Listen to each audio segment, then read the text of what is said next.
Hi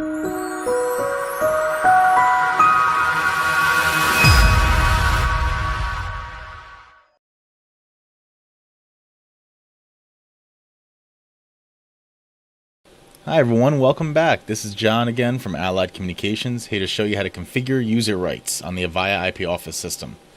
I normally use user rights for a larger install when you hit the program, 50 or so users. It's just easier. I mean, even for the small ones, it doesn't matter. So we're going to navigate to the bottom left here under user rights.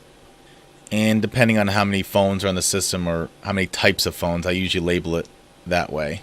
We're going to right click in this pane, click new. Label it whatever you want. Say we're going to use 9508s. So I'm just going to label it 9508s. The main tab I use for user rights is the button programming tab. So I'm just going to go right there.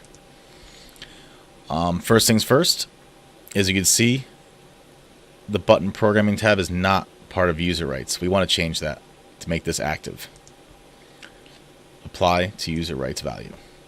Now we're just going to put the default buttons I would normally put on a 9508. Now there's 8 buttons, 8 programmable buttons on the first page, and that's all I'm going to program for now.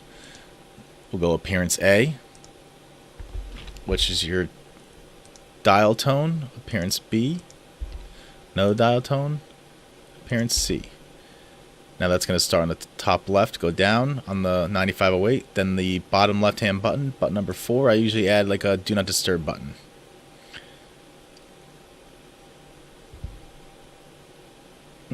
Do not disturb, on, and from here you can even label it.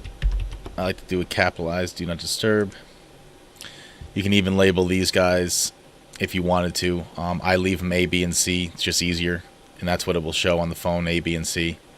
Now we go on the next side of the 9508, starting at button 5. We'll start at the top right. I usually add my 3 park buttons here. Call park 1,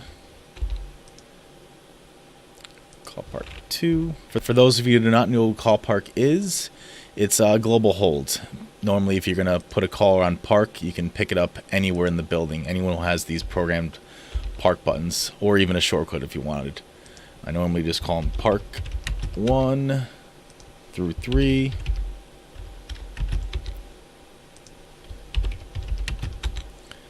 The last button, normally I leave it blank. The receptionist usually gets like maybe a night button. But hey, for this video, let's add an intercom button. Leave that guy open. So intercom is gives you the ability to page right to a phone, right through to a phone speaker. Instead of dialing the extension, it would ring. Intercom would actually page right to that user's phone. So here's some default 8 buttons. I normally use. And now we want to apply it to some of the extensions on the system. Now we're going to go to user rights management, a membership. Now we're going to go to user rights membership tab. And let's choose the extensions that want to. Now let's choose the extensions in which these user rights will be applied to.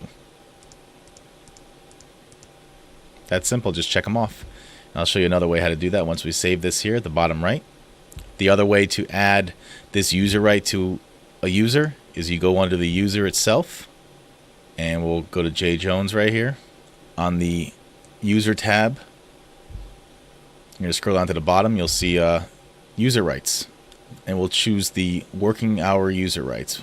Click here and you'll see your 9508s label right here. Click that, and there you go.